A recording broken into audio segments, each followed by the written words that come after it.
diligence. Not to go against it for the sake of going against it, but just the fact is it just doesn't work. So when we look at aggregating different managers and systems and things like that, let's talk a little bit about that, Matt. I'll just name the thing and you talk about it. Performance versus expectations when you're taking a look at something, whether it's a model or another manager, combining things, whatever. But performance versus expectations. What are you talking about there? I'm not sure what you're talking about. Performance versus expectations in How did combining I'm going to read right off the paper. How did the portfolios of the combined managers, for example, perform against expectations? This is one of the things we look for in due diligence. All right, so you're not talking about deciding what managers to combine. You've combined the managers. Okay, all right, I get it. I was thinking of it from the standpoint of you're trying to figure out how to combine different managers. So, I mean, we'll get into that a little bit later. Yes. All right, not a problem. So like I was talking about with our models and methodologies, where we're looking at it from the standpoint of I've got expectations for how my models should be doing, and if they're not doing what I'm doing, we've got to look at that. Same thing when you're combining managers. You've got expectations that if I combine a scale in, scale out tactical manager with an all in, all out manager, you've got expectations about how that combination is going to work. And you then want to make sure that going forward, it actually works like you think it's supposed to work. And if it doesn't, then you've got to look and see what's causing that. And, then it's kind of drilling down and fixing whatever is causing that issue. All right, which leads to the second one, which they overlap, obviously, portfolio optimization. What changes in allocation percentages, if any, are required to improve portfolios? Yeah, and that speaks for itself, but what would you like to comment on that? And, so that's looking at performance versus expectations, and, you've got some issue somewhere, or you're also looking at it from a forward-looking due diligence standpoint, and you realize, this one manager, maybe they're killing it, but, going forward, or maybe they're not, but there's something that leads you to believe that maybe they're not is going to continue into the future. And, that's happened a couple of times where, managers have either been doing well and they've been removed, or managers haven't been doing well and they've been removed. And that's, more on a forward-looking due diligence standpoint than backward-looking. Now, just on a little side note, because we have Matt on here, not Dean right now, Matt takes these principles in terms of developing models and combining models within his strategies. Dean Kasparian from Sierra Analytics will do this with managers for all of us at the network for this aggregation optimization, if you will. Scenario analysis. What are the possible market scenarios going forward on an immediate basis? Would current portfolios perform in these markets? Again, that's what Dean's looking at Sierra Analytics for us in terms of aggregating managers. But I know, Matt, you do this in terms of models as you combine models, but you can talk in terms of if you were Dean or something too, if you want. Well, right. And it's the same thing we're doing on our, on a model level. What are the likely market scenarios? So, it's basically like, Wall Street firms do value at risk. You're doing value at risk. What are the likely scenarios, and how should your model, how should your portfolio react to those? And you're looking for holes. All right, the market goes down and does it this way. How should your portfolio react? Or, market goes up in a straight line.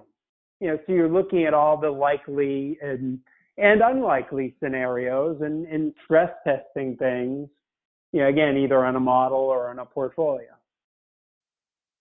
All right, and the last point, which Matt does internally and Dean does externally for us, this is a lot of work, this one, but a failure mode and effect analysis. This is a lot of work. Matt, Comments on that? Yeah, so failure mode and effect analysis comes from jet engine design, where engineers would look and say, all right, you've got rivet 4A over here. What happens if this rivet gets loosened? What happens to the rest of the jet engine? Is the jet engine fine, or does the jet engine fall off? And you've got to do the exact same analysis, again, on models, portfolios, whatever it is. What happens if, X happens over here? What happens to the entire portfolio? And again, that translates all the way down from a portfolio of managers to, a mix of models that one manager is using. All right. Any quick questions? Because we got a lot of stuff to cover here. We're only going to cover the next few pages. We're not going to cover the whole rest of this class. It will bleed into tomorrow. I promise throughout the course of, the duration of this entire course, we're going to hit everything, and you're getting the recordings. But we, as I said yesterday, we're kind of playing. We're doing this all together and seeing, how it goes in accordance with questions, and then feedback tomorrow midway through. All right. So questions for Matt on this forward-looking due diligence before we get into some real serious stuff on back testing, which obviously overlaps this. Okay. Go to the next page real quick. And I'm going to spend maybe 20 seconds on this. It's a T-square, which we will come back to at some point. Performance versus results. I know it's playing with semantics, but it's really playing with a mindset for you. Performance, if you're in a performance mindset, how did this perform? You're generally in a backward-looking due diligence mindset versus what is the likelihood of future results. All right. And that's really what we're getting to when we talk performance isn't important, results are. Well, they're the same in a way, but just it's really what we're trying to do is help you restructure a backward looking paradigm to a forward looking paradigm. Now, we've got a couple blank pages here on back testing coming up on pages 9 and 10. So Matt, let's just talk about when you're back testing a model. Now I realize Dean does it in back testing managers, but when you're back testing a model, a strategy, something of that nature, okay, what do normal back testing on normal, due diligence is just okay, let's take a look at, how it did in the past, and there's an old adage that you'll never see a bad back test. Okay. And, right. But there is ways to back test properly.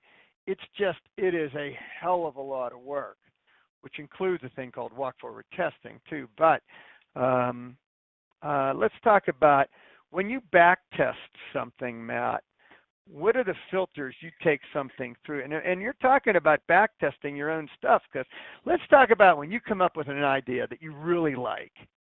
Man, I'd really like to do X, and your first maybe back tests look good, but then all of a sudden it doesn't look so good. So let's talk about something like that. Then the obvious of when you back test something and it just blows up in your face right off the bat.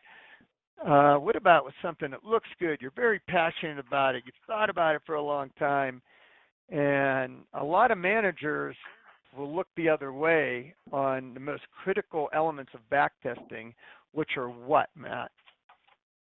Well, I think, from the standpoint of you really are in love with this idea, you can always curve fit your results to make yourself believe that the idea you fell in love with actually works. But unfortunately, fortunately, we don't do that, but it happens a lot where, I come up with something, I'm all excited, get in front of the computer, set up my back test, let it run for 2 days, come back to it expecting to see something great, and I see, it's just not what I expected, not what I wanted, and then it's either, all right, is there a way to tweak this? Should I add things to it, change it, or do we just throw this out entirely? But I could easily go in, curve fit the hell out of it, and make the back test look really nice and convince myself to actually use it, but I'm not going to do that. And so let's talk about curve fitting, data mining, and time dilation. I'm going to say them again slower so you can write them down, because in back testing, if you don't use all three of these, you're going to run into you have the potential to run into some gigantic problems. That is curve fitting, right?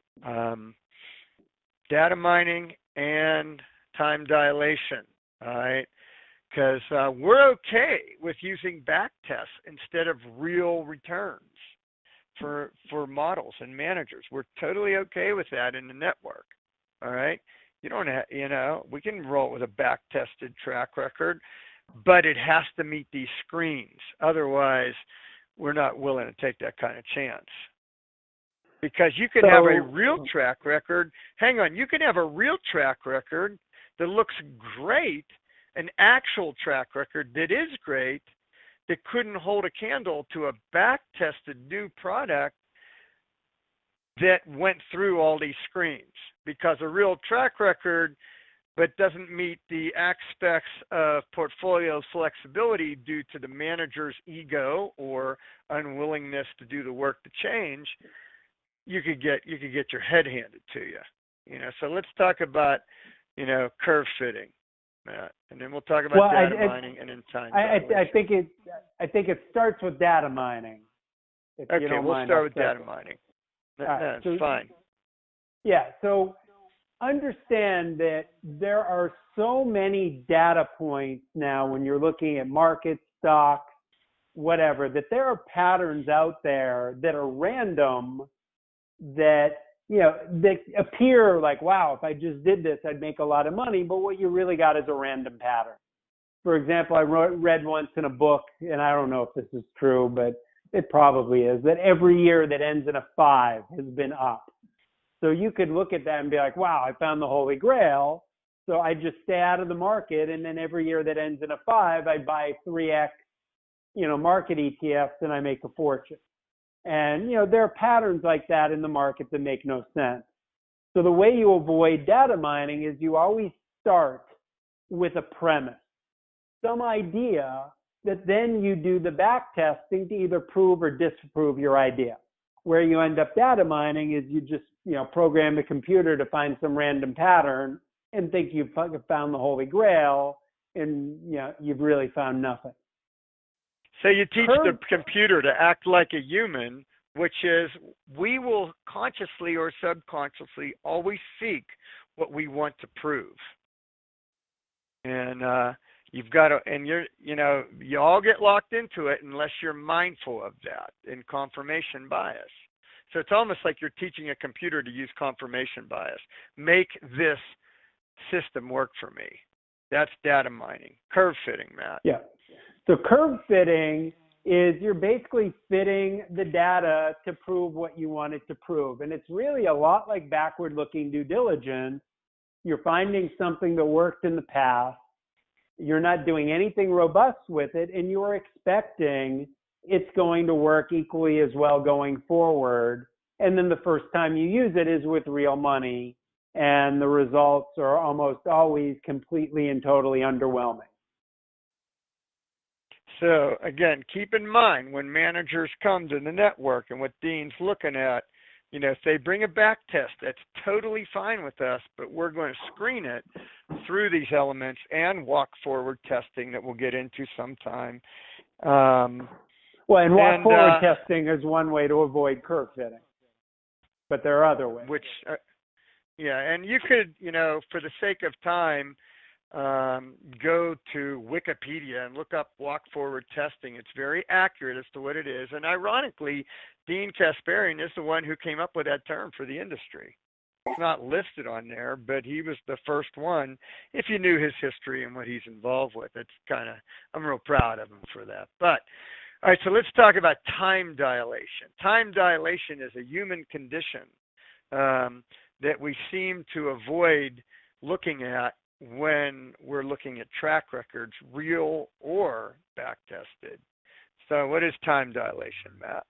So time dilation is the idea that even though, when you're looking at a set of data, something may be just a blip, but when a client is actually living through it, they believe it's going to last forever. So I remember once looking at this back test, and the long-term results were off the charts, but I would see every so often there'd be a month where it'd be down 20%. And, whoever showed it to me, I went to him, I'm like, look, this is great, but the second you give a client a down 20% month, they're gone. You can't show them this back test where, your average annual returns are 20% a year and say, don't worry, Mr. Client, this 20% down month is just an anomaly. They lose 20%. They're making the assumption that 20 is going to turn into 40 and then 60 and then 80, and then they're going to have 0. That's time dilation. So again, time dilation. Time dilation is the human condition, and whatever's going on, we feel like the immediate past and present is an indicator of the future. It's something that everybody does unless you're very mindful of it. And you can go educate your client all you want about, hey, having this long-term mentality, but when they're there, they're there. Which is why we said at the network, we will never let a manager in this. We will never have a centerpiece, a manager, or let's say an ETF or a mutual fund or a managed account that is like, hey, here's this guy. He will manage your money the way he manages his, because it's generally too conservative or too aggressive. I guarantee Matt Tuttle does not manage his ETFs, his mutual funds, his managed accounts the way he would manage his own money, even though I know you dump all your own money in your stuff. But if you were not managing money for the public, how would you manage money, and why would that not be good for the public, Matt? Well, because I take my methodologies, and instead of applying them to individual stocks, I'd apply them to 3X, 3X and 3X inverse ETF, and be trading those and making 50, 60% a year with a ton of volatility. And I don't think that would play well in the public. You know what it's like? I use this example all the time. You know how when you're driving, to any of you, your spouse is griping about your driving, yet when they drive, you feel like you've just taken your life into your hands. I know that's how it is with Nancy. That's why she wants to come out with a T-shirt. It's only okay if she does it. So, but did you ever notice that when you're driving, you're fine, and you're getting all this criticism from your spouse. Then all of a sudden they drive, and sometimes they're worse than you. Okay, because once you have your hands on the wheel and you're the one in control, it feels different. So saying you're going to have a manager manage your client's money the way they do theirs often brings way too much volatility, and it doesn't work because of time dilation. Because Matt would care less if he had a year where he lost 40%, because he knows long range he's going to just kill everything. You're not going to take a client through that. All right. Or you got these managers that are just, they're always a bear. They're way too conservative, So it's not a good idea to grab a manager on the story of they will manage money the same way they're doing for themselves. All right. Really just not because of ultimate results, because that kind of, you think, well, that guy's going to go so say, but it doesn't take into account time dilation. And if your clients are actually human beings, you're going to be dealing with time dilation. All right. Couple other quick things as we'll bring this thing in for landing on time today. Reverse engineering, which is also part of a big part of this forward-looking due diligence. All right. I'm on page 11. I know, Matt, you're not on the document, and that's done by design here, so we can just say, hey, Matt, what do you think of this? Where we're learning and taking this. All right, reverse engineering. When we're taking a look, this goes, again, deep into forward-looking due diligence, which is reverse engineering. MAR ratio, how does that come into play? So how does MAR ratio come into play in reverse engineering, or how does MAR ratio come into play? Because MAR ratio is well, extremely. I guess we should start with a definition for everybody of MAR ratio. For those who don't know what it is. Right. So MAR ratio is the average annual return divided by the maximum drawdown. And really, at a minimum, when you're looking at any sort of methodology, at a minimum, you should have a MAR ratio of 1. Really, you want MAR ratios closer to 2. And, if you're looking at individual models, you want MAR ratios maybe more like 3, 4, or 5, 5 if you can get them. And, and then in combinations of models, you'd like MAR ratios of 3, 4, and 5 as well. Why you'll never see it publicized on Morningstar is imagine the MAR ratio of the S&P 500 index fund. You've got average annual returns of like 12 divided by, a maximum drawdown of 60. That's a really crappy MAR ratio. So you really, you can't market with that. All right, maximum drawdown. So maximum drawdown is your maximum peak to trough loss. It's not necessarily loss. I could have, $100,000, then it grows to 120, then it goes back to 100. You didn't lose money, but you had a 20% drawdown.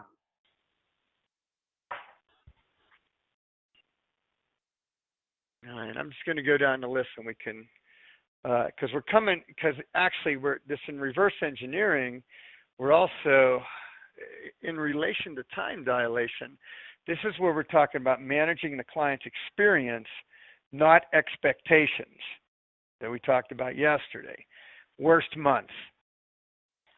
You'll allude to this a lot, Matt.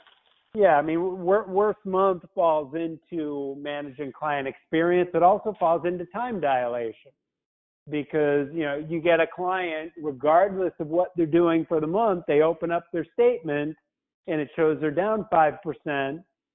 Their immediate knee jerk is, well, that's going to turn into down 10 and down 15 and down 20 and so on and so forth.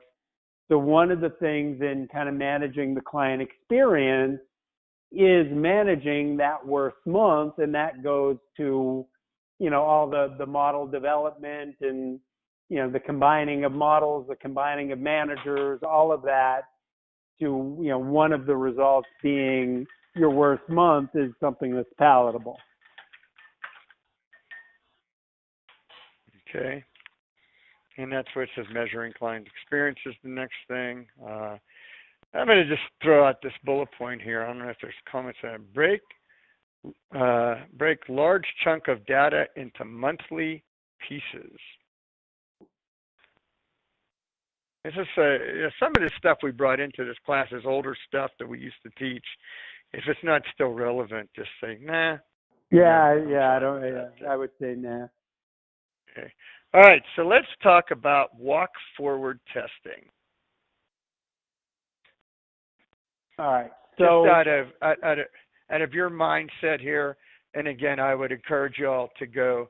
It gets pretty detailed on Wikipedia, and checking with Dean, who was the original, who kind of originated it in the use of the term. He looked at it and said, yeah, that's pretty much spot on. I know you looked at it too, Matt, and said it was good, but yeah. Go ahead. So one of the biggest curve fits people do is, let's say you've got 20 years of data and you're testing, say, a moving average crossing system on the S&P. One of the biggest curve fits is taking all 20 years of data, optimizing it, finding the best moving average crossover, and then using it going forward with real money. What walk forward testing does is it breaks up. So again, let's say you got 20 years of data. It breaks it up into bite-sized pieces. So I might, instead of optimizing the entire 20 years, I might optimize the first 2.